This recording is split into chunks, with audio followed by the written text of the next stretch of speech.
नमस्कार, मैं हूं सुभाष चौधरी। आप देख रहे हैं इंडस न्यूज 24x7 में आपका स्वागत है। आज मैं फिर हाजिर हूं रोजाना की तरह देश और दुनिया की खबरों की जानकारी देने के लिए।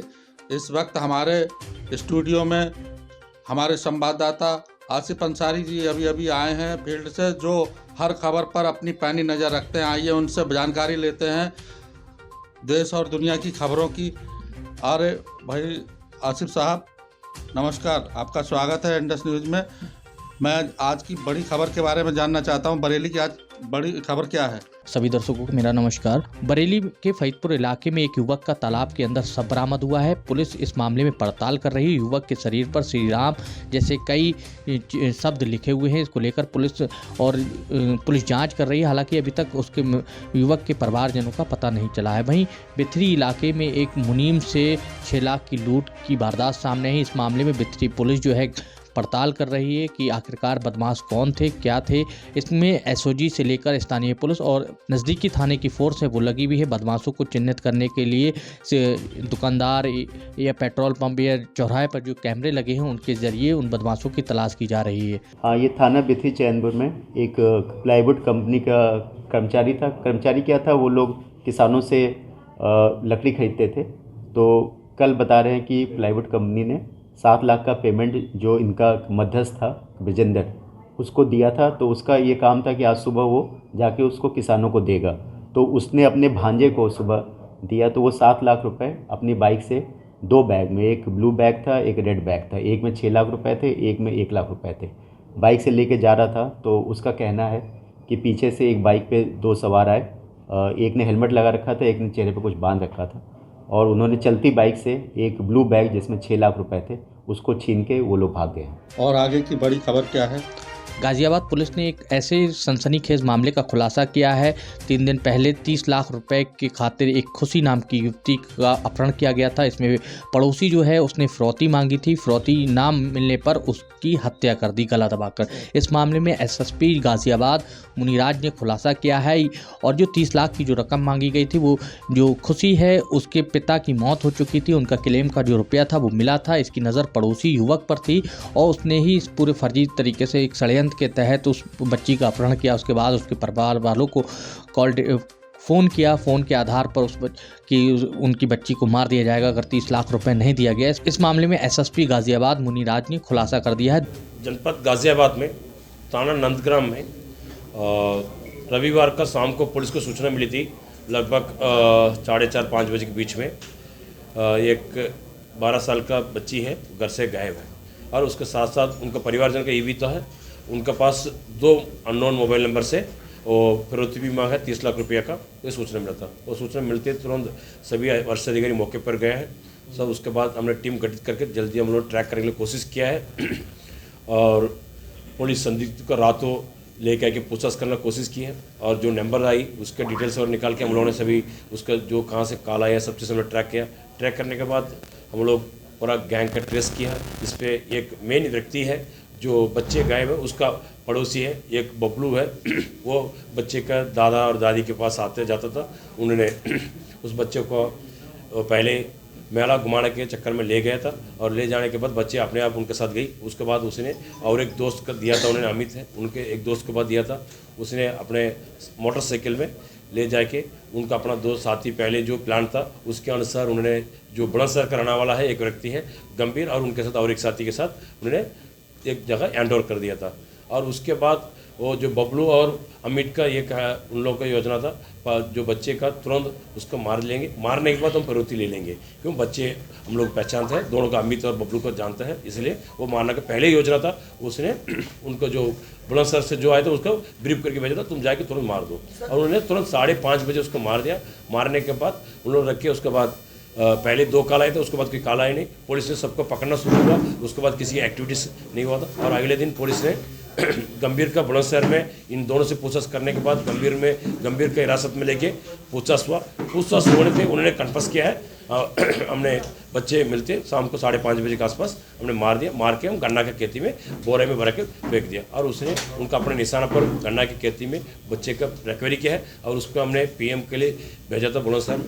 बुलंदशहर में पीएम भी हुई थी। पीएम होने के बाद वहाँ पे उसका अंतिम संस्कार करा दिया और उसको तुरंत पुलिस ने तीनों अपराधी का गिरफ्तार किया है और बाकी एविडेंसेस कलेक्ट कर रहा है। इनके लिए सख्ती से सख्ती हम लोग पूरा एविडेंस कलेक्ट करके उनके कोर्ट में सजा जल्दी से जल्द दिलवाएंगे। बिजनौर में अज्ञात बदमाशों ने एक बीबीए के छात्र को गोली मार दी है। उपचार के दौरान उसकी मौत हुई है। फिलहाल घटना की जानकारी मिलते ही स्थानीय पुलिस मौके पर पहुंच गई। घायल को आनन फानन में निजी अस्पताल में ले जाया गया जब तक उसने दम तोड़ दिया है। इस मामले में बदमाश कौन थे, क्यों उसकी गोली मारी गई छात्र के, इसका भी कई पहलुओं पर पुलिस जांच कर रही है। छात्र कितनी उम्र रही होगी? छात्र की उम्र लगभग जो है, पुलिस ने जो बिजनौर पुलिस ने अब तक अपडेट दिया है कि वो 27 से 28 साल छात्र था, उसकी गोली मार दी गई है। ये आज लगभग 4:45 बजे नूरपुर रोड पर कृष्णा कॉलेज है, उसके सामने एक होटल है, वहाँ से ये 2 लोग निकले, एक लड़का और लड़की। इसमें से अज्ञात 2 लड़कों ने, जैसा कि इनका बताना है, कि आए और लड़के को गोली मार दिए। तत्काल उनको ले आया गया जिला अस्पताल, जहां डॉक्टरों ने मृत घोषित कर दिए। हमारी टीमें सक्रिय हो गई हैं, लगातार लगी हुई हैं, शीघ्र इसका अनावरण करेंगे। मैनपुरी सीट पर उपचुनाव हो रहा है, जिसमें समाजवादी पार्टी के अध्यक्ष अखिलेश यादव की पत्नी डिंपल यादव इस सीट पर चुनाव लड़ रही हैं। तो आज मैनपुरी में पहुंचकर अखिलेश यादव ने जनसभा की है। उन्हें अखिलेश यादव ने जनता को संबोधित करते हुए कहा है कि वो अपने पिताजी से उन्होंने जो प्रेरणा ली है वो लगातार उसी तरीके से आम जनता की सेवा करते चले आएंगे। आज उनके पिता उनके बीच नहीं है, काफ़ी भावुक हो गए थे ये जनसभा करते समय। लेकिन इस बार जो है जो लोकसभा की सीट है उस पर मुलायम सिंह यादव की परिवार का काफ़ी समय, लंबे समय से दबदबा रहा है, लेकिन उनके निधन के बाद ये सीट खाली हो गई थी। अब एक बार फिर उपचुनाव हो रहा है, जिसमें डिंपल यादव और भारतीय जनता पार्टी के प्रत्याशी के बीच करारी टक्कर सामने आ रही है। लेकिन समाजवादी पार्टी के तमाम जो नेता हैं इस समय लोकसभा सीट जिताने के लिए वहाँ पर दिन रात एक करे हुए हैं। जहाँ तक उपचुनाव की बात है, हालांकि बीजेपी ने अपना ही प्रत्याशी उतारा है, जो कभी समाजवादी पार्टी का था। वो जानते हैं गिनती में कहीं स्टैंड नहीं कर रहा है, लेकिन कहीं न कहीं साजिश और सड़क भी हो सकता है। मैनपुरी ने पहले भी देखा, एक बार जब चुनाव हुआ था तो कई बार लोगों को वोट डालना पड़ा था और इलेक्शन कमीशन ने भी ऐसी सख्ती की थी कि वोट पड़ ना पाए। इसलिए मुझे उम्मीद है कि जहां हमारा संगठन मदद कर रहा है, हमारी पार्टी के नेता लगे हुए हैं, कार्यकर्ता हैं, वहीं अगर आप लोग भी हमारा सहयोग कर देंगे तो कहीं कोई घबराने की जरूरत नहीं होगी। चाचा के क्षेत्र को लेकर के वो भी बात हमने खत्म कर दी और ये बीजेपी के लोग भी जानते हैं कि जसवंत नगर विधानसभा, उसके बाद करहल विधानसभा, किसनी, मैनपुरी और बाद में भोगांव, ये 4 तो जीतेंगे। लेकिन इस बार पता नहीं क्या लग रहा है कि भोगांव के भी जनता ने मन बना रखा है जिताने। आगे की खबर क्या है? और इंडस न्यूज़ की खबर का बरेली में एक बड़ा असर हुआ है। यहाँ पर कमिश्नर ने उस खबर का संज्ञान लिया है। बहेड़ी में धान केंद्रों पर बिचौलिए हावी की खबर चलाई थी और साथ ही किसानों की समस्या भी उठाई थी। इसको लेकर कमिश्नर ने अब बरेली के नरियाबल मंडी में धान खरीद केंद्र पर पहुँच गई। अचानक यहाँ पर उन्हें घटतौली की शिकायत मिली और तमाम ऐसे किसान थे, जैसे कि इंडस न्यूज़ ने जानकारी दी थी कि बिचौलिए हावी हैं।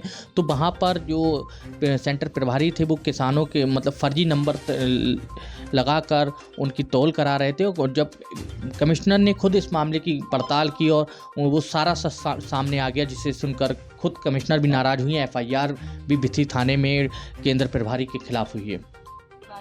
Dereliction of duty? Absolute dereliction of duty?